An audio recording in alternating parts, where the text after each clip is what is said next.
দেশের মাটিতে কোনো চাঁদাবাজের জায়গা হবে না, হুঁশিয়ারিদের স্বরাষ্ট্র উপদেষ্টা বলেছেন। এদের বিরুদ্ধে জিরো টলারেন্সের সরকার। সকালে মোহাম্মদপুরে কৃষি মার্কেট পরিদর্শন শেষে তিনি জানান, চাঁদাবাজ সবাইকে ধরা হবে। যে যাই বলুক, প্রধান উপদেষ্টার ঘোষিত সময়ে আগামী জাতীয় নির্বাচন হবে বলেও আশ্বস্ত করেন স্বরাষ্ট্র উপদেষ্টা। এ সময় ১-১১ পদধ্বনি নিয়ে এক উপদেষ্টার ফেসবুক পোস্ট নিয়ে কড়া প্রশ্ন এড়িয়ে যান জাহাঙ্গীর আলম চৌধুরী। বিস্তারিত মিজান শাহজাহানের রিপোর্টে।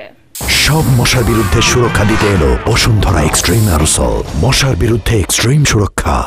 ইলেকশনের ডেট ঘোষণা হয়েছে, ফেব্রুয়ারিতে নির্বাচন হবে। ফেব্রুয়ারিতে নির্বাচন হবে না। ১২ আগস্ট আন্তর্জাতিক যুব দিবসের অনুষ্ঠানে এনসিপির মুখ্য সমন্বয়ক নাসির উদ্দিন পাটোয়ারি একথা বলেন।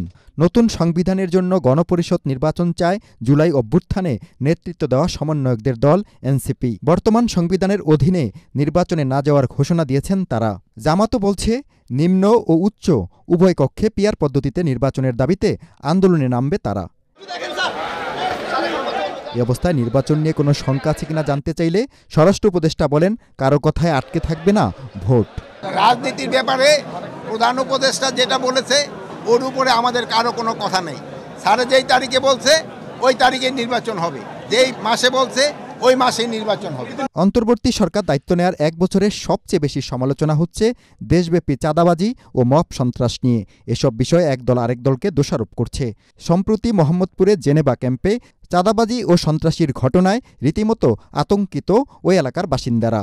এ অবস্থায় চাঁদাবাজি ঠেকাতে সরকারের উদ্যোগ নিয়ে স্বরাষ্ট্র উপদেষ্টা বলেন, যত বড় চাঁদাবাজি হোক না কেন তাকে ধরা হবেই। কোনো চাঁদাবাজকেই বাংলাদেশে থাকতে দেওয়া হবে না। চাঁদাবাদীদের স্থায়ী বাংলাদেশে হবে না।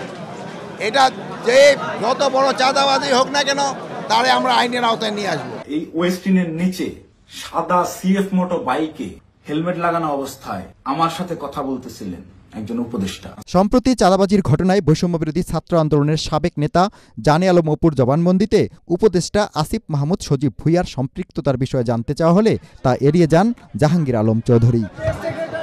মিজান শাহজাহান, এটিএন বাংলা, ঢাকা।